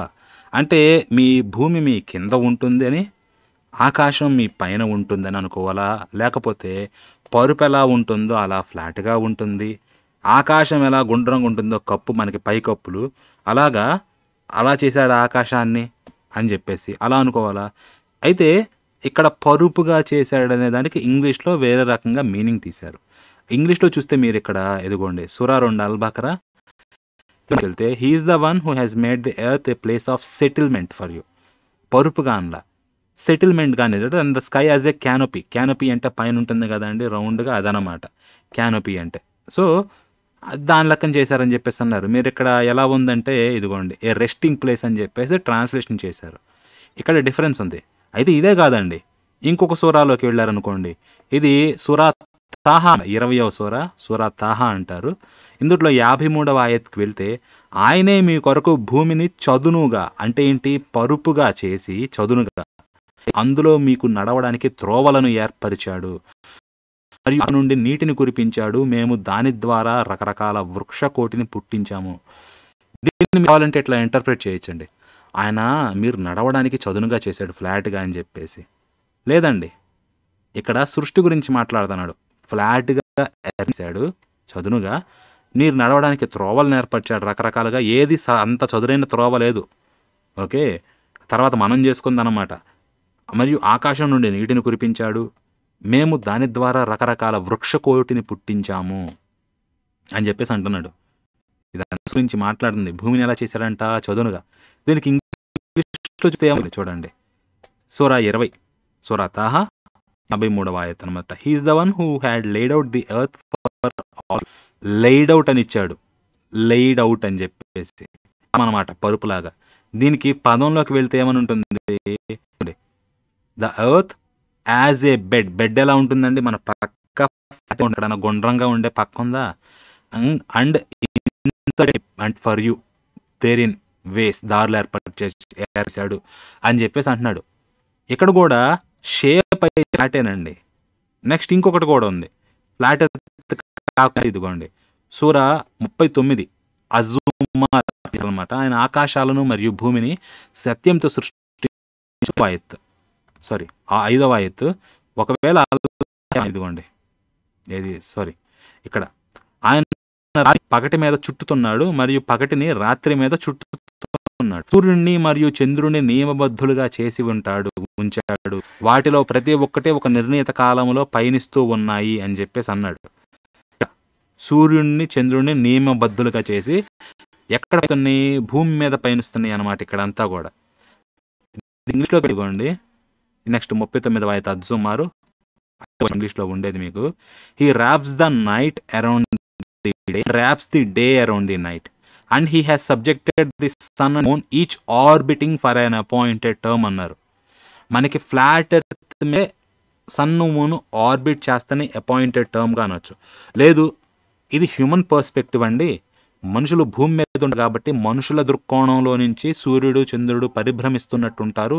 ఇలా చెప్పు ఉండొచ్చు కంటే అలా కూడచ్చు, నేను కాదంటల్లా. కానీ ఇంతకుముందు చదునుగా పరిచాడు, ఫ్లాట్గా పరుపులా చేశాడు చదునుగా అని చెప్పేసి ఎక్కడన్నా భూమిని గోళాకారం లేకపోతే గుండ్రంగా చేసినట్టుగా ఉంటే అప్పుడు గ్లోబ్ ఎర్త్ అని చెప్పేసి ఒప్పుకోవచ్చండి. అలా ఉందా గారు మీకు అడుగుతున్నా. ఎక్కడన్నా భూమి గోళంగా ఉంది బంతిలాగా అని చెప్పేసి ఎక్కడన్నా చెప్తే దయచేసి చూపించండి, ఓకేనా? చూపిస్తే అప్పుడు మాట్లాడుకుందాం, ఓకే? ఫ్లాట్ ఎర్త్ ఇక్కడే కాదండి, హిందూ గ్రంథాల్లో కూడా ఫ్లాట్ ఎర్త్ చెప్పినట్టుంటే ఇప్పుడు మనకి రామాయణంలో కూడా ఫ్లాట్ ఎర్త్ అన్నట్టుగానే ఉంటుంది. అక్కడ భూమి ఫ్లాట్ అండ్ తవ్వుకుంటా పోతా డిఫరెంట్ లోకాలకు వెళ్తే అడుగున అన్నిటికన్నా కూడా వీటిని మోస్తున్న ఏనుగులు ఉన్నాయి అని చెప్పేసి అంటారు, ఓకే? సో అది క్వశ్చనబుల్ అండి. అందుట్లో ఇట్లా చెప్పాడు ఏంటి అని చెప్పేసి దాన్ని కాదన్ను. ఇక్కడ కూడా అదే అడుగుతున్నా, మీరు ఎక్కడన్నా గోళాకారంలో ఉంటే చూపించండి దయచేసి, ఓకే? కాదు మీ ఇంటర్ప్రిటేషన్ మార్పు అంటే ఇక మీ ఏ చెప్పినా కానీ తప్పు కాదు, మీ ఇంటర్ప్రిటేషన్ తప్పు అంటారు మీరు. నేను కానీ ఇందుట్లో ఇంటర్ప్రిటేషన్ తప్పు అంటారు. ఇంకా అట్లాంటప్పుడు డిస్కషన్ నేనేది చెప్పినా మీరు ఇంటర్ప్రిటేషన్ తప్పు అంటారు. అంటే మీరు చెప్పింది కరెక్ట్, మిగతా వాళ్ళు ఏది చెప్పినా తప్పు అన్నమాట. ఇంకా అక్కడికి డిస్కషన్ ఏముంది? మీరు దానికి ఆధారాలు చూపించకుండా తప్పు అంటే సరిపోదు, ఆధారాలు చూపించి మాట్లాడారు. భూమిని గోళంగా ఉంది, గోళాకారం లేకపోతే రోటెండ్ global earth, globular, spherical earth ఎక్కడ ఉందా ఖురాన్లో? చూపించండి, అప్పుడు మాట్లాడదాం, ఓకేనా? దాని గురించి మీరు పెట్టండి అనమాట. సో అయిపోయింది. ఇంకా ముక్కు పుడక, నక్షత్రం ఆకారం లేదా మార్క్ అప్పటి కల్చర్లో భాగం తప్ప రిలీజన్కి సంబంధం లేనిది. కానీ మీరు దీన్ని ట్రెడిషన్లో చూస్తున్నారు. ట్రెడిషనే కదండి వాళ్ళు పెట్టుకునే ఆచారం. ఎక్కడి నుంచి వచ్చిందని క్వశ్చన్ వేస్తున్నా. మీకు ఇబ్బందికరంగా ఉంటే క్వశ్చన్ వేయద్దు అంటున్నారు. ఇది ఎట్లా కుదురుద్దండి? ఉంది కాబట్టి క్వశ్చన్ వేస్తున్నా, ఎక్కడి నుంచి వచ్చింది ఆచారం అని చెప్పేసి అడగాలి కదా. ఇస్లాం మధ్యలో రాలేదు, మీకు తెలుసు. ప్రవక్త మహమ్మద్ ప్రవక్త గారు కొత్త ధర్మాన్ని తీసుకొని రాలేదు. ఆయనకంటే గతించిన ప్రవక్త సాంప్రదాయాన్ని ఆయన పూర్తి చేశాడు. లేదండి, ఇద్దరికి చాలా తేడా ఉందన్నమాట. అలాంటప్పుడు మీరు పాత గ్రంథాన్ని పట్టుకుంటే కొత్తదాన్ని పట్టుకోవాల్సిన అవసరంలా మొత్తం మార్చి పడేశారు అనమాట. కొత్త దాంట్లోకి తీసుకొచ్చి కొత్త రూల్స్ కానీ ఇవన్నీ పెట్టారు. ఇక దీన్ని మార్చడానికి లేదని చెప్పి చివరిలో సంతకం పెట్టారు. నేను కూడా పెడతా ఇప్పుడు ఇంకో పుస్తకాన్ని తీసుకొచ్చి ఖురాన్ని మొత్తం రాసేసి ఆఖరి ప్రవక్త తర్వాత రాబోయే ఆఖరి ప్రవక్త నేనే, దీన్ని మీరు నమ్మాలి అని చెప్పేసి దీన్ని ఇంకెవరు మార్చకూడదు, నేనే ఆఖరి ప్రవక్త తర్వాత వచ్చి ఆఖరి ప్రవక్తను అంటే ఒప్పుకుంటారా? తంతని మీరు రాసుకుంటే సరిపోతుందా? అది. సో విగ్రహారాధన మొదటి నుంచి ఉంది. సరే, ఆదాము ఎన్ని విగ్రహాలను పూజించారు చూపించండి. నిర్భయంగా మీరు అక్కడ అబద్ధమే చెప్తున్నారు. లేదండి, ఆదాము కూడా యెహోవాని పూజించాడు అని ఉందా ఎక్కడన్నా? చెప్పండి. 4వ అధ్యాయంలో యెహోవాని పూజించడం మొదలయ్యిందని చెప్పేసి చివరి వచనంలో ఉంటుంది. కయ్యను హేబెలు మర్డర్ అయిపోయిన తర్వాత మిమ్మల్ని క్వశ్చన్ అడుగుతున్నా, ఆదాం పూజించాడా యెహోవాని? పోనీ ఆయన కొడుకులు పూజించారా? అవ్వ పూజించిందా? తర్వాత తరాలన్నీ పూజించినయ్యా? అంతమంది పుట్టుకు కూడా అంతవరకు ఎవరు పూజించలేదా యెహోవా అని చెప్పండి మీరు. మరి అది అట్నే ఉంటుంది. బైబిల్లో మొత్తం చెప్పలేదండి. ఈ విగ్రహారాధన ఎక్కడి నుంచి వచ్చింది అనేది కూడా బైబిల్ చెప్పలా. సో ఈ ఒప్పందం ఉంది మక్కా వాళ్లకు ప్రవక్త గారికి మక్కా చుట్టుపక్కల సిద్ధమాసాలు గడిచిపోయిన తర్వాత ఎక్కడ పడితే అక్కడే వారిని నిర్మూలించండి, వాళ్ళకి మరణశిక్ష వేయండి బహుదైవారాధకులకు అని ఉంది క్లియర్గా. దీనికి వచ్చి మొత్తం ప్రపంచానికి రుద్దుతున్నారు. మీరు అది మీ ఇంగిత జ్ఞానానికి వదిలేస్తున్నాను అని చెప్పేసి అన్నారు. మీరు హానెస్ట్గా చెప్పండి, ఏమీ లేకపోతే మీది కాని ప్రాంతం, మీకు మీ మక్కాకి మదీనాలకి మీ ఇస్లాంకి ఏ కోశాన కూడా సంబంధం లేదు. వీళ్ళ దావునేళ్ళు ఏదో బతుకుతున్నారు. వచ్చి యుద్ధాలు చేసి వరుస పెట్టి గెలిచిన తర్వాత అక్కడ కూడా ఎందుకు నాశనం చేశారు చెప్పండి? ఏ కారణం చేత నాశనం చేశారు? అప్పుడేదో మహమ్మద్ ప్రవక్త అక్కడక్కడ వాళ్ళకి చెప్పారు కదా! మరి ఎందుకు ఇక్కడికొచ్చిన తర్వాత దాన్ని అమలుపరిచారు? వందల సంవత్సరాలుగా 40,000 గుళ్ళు. 40,000 కట్టడం, నాశనం చేయడం. కట్టడం, నాశనం చేయడం. అదొక రకమైన తీవ్ర సైకోయిజంలోకెళ్ళి నాశనం చేసుకుంటూ వచ్చారు. మీ ఉన్న ఒక్కగానొక్క మక్కాలోని కాబా ఉంది కదా! దాన్ని ఇప్పుడు ఎవడన్నా బాంబేసి లేపితే మీరు ఎట్ట ఫీల్ అవుతారు? అల్లకల్లోలం అయిపోద్ది ప్రపంచం. మీ ఒక్కదాన్ని కొడితే మీకింత నొప్పి. మిగతా వాళ్ళవి కాదు మందిరాలు. వేలకు వేలు నాశనం చేస్తే ఏం రియాక్ట్ కాకూడదా? పైగా ఎందుకు దాన్నొచ్చి దీనికి కలుపుతున్నారని కలిపారు. కలిపింది మీరు. తీసుకొచ్చి అక్కడ చెప్పిన వాటిని మీరు అరేబియాలో రాసుకున్న వాటిని తీసుకొచ్చి ఇక్కడ రుద్దింది మీరు. అన్నీ అమలుపరిచి అక్కడ ఉన్నదాన్ని తీసుకొచ్చి ఇక్కడ ఎందుకు పెడుతున్నారు అంటే అప్పుడు ఎందుకు చేయలేకపోయారు?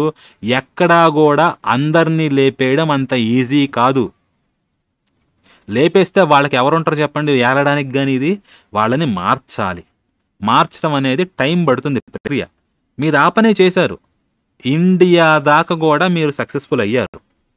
ఎక్కడ మీరు అనడం కరెక్ట్ కాదు, వాళ్ళు సక్సెస్ఫుల్ అయ్యారు. ఎక్కడ దాకా? ఇండియా దాకా. ఇండియాలో అలా అప్పటిదాకా చూడండి, మీకు ఏ కల్చర్ అన్నా మిగిలిందా? మిగల్లా. మొత్తం లేపారు. ఐగుప్తు కల్చరు లేపారు, ఆఫ్రికాలో ఉన్న కల్చర్స్ లేపడేశారు, యూరోపియన్, ఇంకా మధ్యలో మిడిల్ ఈస్ట్ కానీ మొత్తం అన్నీ జొరాస్ట్రియనిజం కానీ ఏవి మిగల్లా. ఇక్కడ దాకా, ఇక్కడికి వచ్చినాక కదిలించలేకపోయారు. అది జరిగింది. ప్రాసెస్లో ఉంది. తర్వాత ఇంకొక 1000 ఏళ్ళు అట్లాగే గడిచుంటే ఏమయ్యేదో నాకు తెలియదు అనమాట. సో అది తర్వాత మీరు రకరకాల మీకు ఖురాన్లోనే ఎక్కడో రాసుకున్నారు కదా, వాళ్ళని బతకనివ్వాలి, వాళ్ళు మీకు జిమ్మీ ట్యాక్స్ కడతా ఉంటారు, ట్యాక్స్ కట్టేంత వరకు వాళ్ళని వదిలేయాలి అని చెప్పేసి.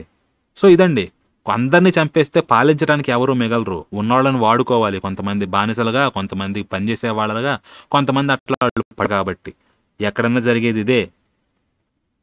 ఆపరేషన్ అప్పుడు ఇలాగే చేస్తారు. హిట్లర్ కూడా అందరినీ చంపేలా మొత్తాన్ని వాడుకున్నాడు. అది మీరు తీసుకొచ్చి ఇక్కడ ఉన్న దాన్ని తీసుకొచ్చి ప్రపంచం చూపిస్తున్నా అంటే ప్రపంచం మొత్తం రుద్దుతున్నారు. మీరు ఇప్పటికి ఎంటల్లా బయట కాఫీర్ కనిపిస్తే ఏమంటున్నాడు పిల్లడు? వాడు కాఫీర్కా గర్దన్ వడాది ఎంగే అని చెప్పేసి అన్నాడు. వాడికి మాకేమన్నా ఉందా? వాడెవడో నాకు తెలుసా? నేనెవడో వాడికి తెలుసా? కానీ నా భావం ఏంటి? వాడిని చంపేయాలి అని చెప్పేసి ఇది నూరిపోస్తున్నారు. ఎక్కడి నుంచి వస్తుంది ఇది? నేను కాఫీర్ని, నన్ను ఎందుకు చంపాలి? ఇక్కడ చెప్పుంది కాబట్టి. ఇక్కడ లేకపోతే వాడి నోటి నుంచి ఆ మాట వచ్చిద్దాం మీరు చెప్పండి. ఎక్కడో ఎప్పుడో రాసుకున్న పుస్తకం ఇప్పుడు నా పట్ల ఒకడికి ఇంత ద్వేషాన్ని కల్పిస్తుంది. ఇది రియాలిటీ. ఇది ఇంగిత జ్ఞానం అండి. మీ ఇంగిత జ్ఞానాన్ని క్వశ్చన్ వేస్తున్నా. మీరు చెప్పండి. లేదా ఇదంతా ఇప్పుడు దొరికితే ఏం జరిగిద్దో మీకు తెలియదా? ఇప్పటిదాకా జరగల, రేపు బంగ్లాదేశ్లో జరిగినట్టు ఇండియాలో జరగదా? జరిగిద్దండి డెఫినెట్లీ. అప్పుడు కనిపించదు అనమాట అసలు రంగులు ఏంటి అనేది. అప్పుడు బయటకు వస్తాయి. అప్పటిదాకా మనం ఉంటామో లేదో తెలియదు, కానీ ఉండే అప్పుడు చూద్దాం. కాకపోతే బంగ్లాదేశ్లో జరిగినట్టు ఇండియాలో మూసుకొని కూర్చోరనమాట. సిచ్యువేషన్ మారుతుంది. అది సో చూద్దామండి ఏం జరిగిద్దో. ట్రూత్ మాట్లాడలేకపోయినా కాపరి అని అంతకు మించి ఏం చెప్పలేను. ఓకే, సో పర్లేదండి. పాలస్తీనాను ఎందుకు ఆదుకోలేదు అంటే నేను క్వశ్చన్ అడిగాను అనమాట. మీ పాలస్తీనా వీళ్ళందరూ ఉన్నారు కదా, పాలస్తీనా అంత కొట్టుకుంటున్నారు. చుట్టూ అరబ్ దేశాలే ఉంది. పైన లెబనోను, సిరియా, కింద ఐగుప్తు, అటు జోర్డాను, ఇరాక్, ఇరాన్ కానీ ఇవన్నీ ఉన్నాయి కదా. వీళ్ళెవ్వరూ ఆదుకోవాలి. వీళ్ళెవ్వరూ వాళ్ళని కూడా తీసుకోవట్లా లోపలికి రెఫ్యూజీస్గా. ఇజ్రాయెల్ మీద ఎందుకు పడుతున్నారు? మిగతా వాళ్ళందరూ ఏం చేస్తున్నారని చెప్పేసి అడిగాను అనమాట. దాని గురించి మాట్లాడుతున్నాడు ఇక్కడ. వాళ్ళు అక్కడి నుండి వచ్చేస్తే మొత్తం యూదులు కబ్జా అయిపోతుంది. పైగా పాలస్తీనా జనాల్లో ఇరాన్కు చెందిన కాఫీర్లు కూడా ఉన్నారు. అది పెద్ద రీజన్ అని చెప్పేసి అంటున్నారు. ఇది ఇంతకన్నా సిల్లీగా ఉండదండి. అంటే ఆడ ఉన్నారు, దాదాపు most of the Gaza capture అయిపోయి చివరిలో రాఫా దగ్గర కానీ ఈ ప్రాంతం అన్నమాట మిగిలింది. పైగా వీళ్ళని చంపేపోయి అందరినీ వీళ్ళని అక్కడ రెఫ్యూజీలుగా ఉంచి పక్కన పెట్టారు. తర్వాత వీళ్ళని తరిమేస్తామంటారు. ఎక్కడికి తరిమేస్తారు? ఇజ్రాయేలోడు పాలస్తీనాని ఐగుప్తులోకి తరిమేస్తారు. ఇక్కడ పాలస్తీనా వాళ్ళని జోర్డాన్లోకి తరిమేస్తే జోర్డానోడు ఒప్పుకుంటాడా? లెబనాన్లోకి తరిమేస్తే వాడు ఒప్పుకుంటాడా? సిరియాలోకి తరిమేస్తే వాడు ఒప్పుకుంటాడా? ఎవడు ఒప్పుకోడు. తంతారు పుట్టుకొని నువ్వెవడవరా వీళ్ళని మా దాంట్లోకి తరమడానికి? వీళ్ళని పెట్టుకోవాలో పక్క.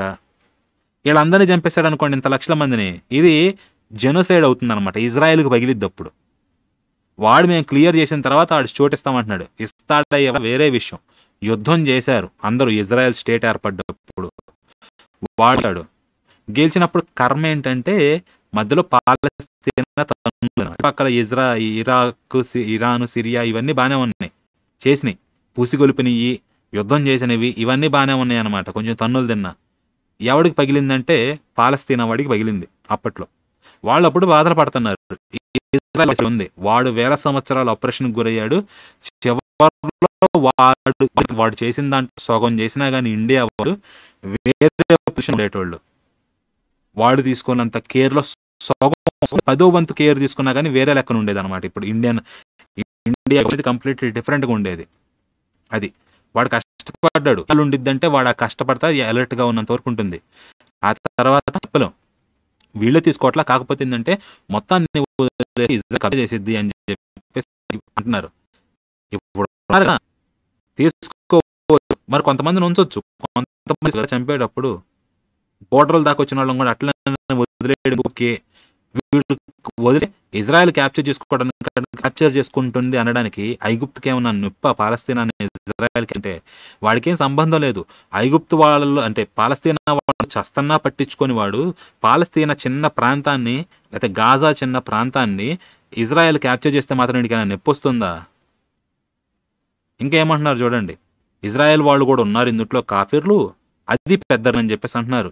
మీరు చెప్పండి, ఐగుప్తు లెవెల్ కంట్రీకి హమాస్లోనో లేకపోతే గాజాలోనో ఉన్న వాళ్ళు ఇరాన్ వాళ్ళు ఎవరో, ఇరాన్ కాఫీర్లు ఎవరో తెలుసుకోవడం కష్టం అంటారా? వాళ్ళకి తెలియదు. లోకల్గా ఉండేటోళ్ళకి ఎవడు కాఫీరు ఏందా అని చెప్పేసి కాఫీర్లు ఎవరో చెప్పలేరు ఈజీగా. వాళ్ళని సపరేట్ చేసి మిగతా వాళ్ళని తీసుకోవచ్చుగా. రీజనింగ్ చెప్పాలంటే ఉంటాయండి, అది పెద్ద రీజను. అది ఇరాన్ కాఫీర్ కుక్కలు, కమీనే అనే కుక్క వాళ్ళు గ్రంథాల్లో దాచుకుని ఉన్నారు. ముస్లింలు మా ప్రథమ శత్రువులని ఈ హమాస్, హిజబ్, హుతీ కుక్కలు ఇరాన్కు చెందినవి అని చెప్పేసి అంటున్నారు. నాకు ఆ ఇష్యూ తెలియదండి. అందరూ కాదు కదా, కొంతమంది తీసుకోవచ్చు, కానీ ఎవరిని తీసుకోవడం లేదు. అది ఇక్కడ క్వశ్చన్. ఎందుకు అంటే వాళ్ళ ఎజెండాలు వాళ్ళకొని. పాలస్తీనాని తీసుకోపోవడానికి ఇజ్రాయెల్ ప్రధాన అడ్డంకి అండి. ఓకే, పాలస్తీనాని టచ్ చేయాలంటే, హెల్ప్ చేయాలన్నా ఇజ్రాయెల్ తోటి తేడా పడుతుంది. ఇజ్రాయెల్తో తేడా పడితే దాన్ని వీళ్ళు తట్టుకోగలరా అంటే అది పెద్ద క్వశ్చన్ అవుతుంది అనమాట. అది వీళ్ళు తట్టుకోలేరు. అందుకని చెప్పేసి నోరు మూసుకొని కూర్చుంటున్నారు. అది ఇది ఇప్పటికే చాలా పెద్ద వీడియో అయిపోయింది. ఇంకా కింద గురించి ఒక కామెంట్ పెట్టారండి, బైబిల్లో రకరకాల వచనాలు చూపించి. దీని గురించి ఇంకొక పార్ట్లో వీడియో చేస్తాను. ఓకే, అది రేపు వస్తుంది అనమాట వీడియో.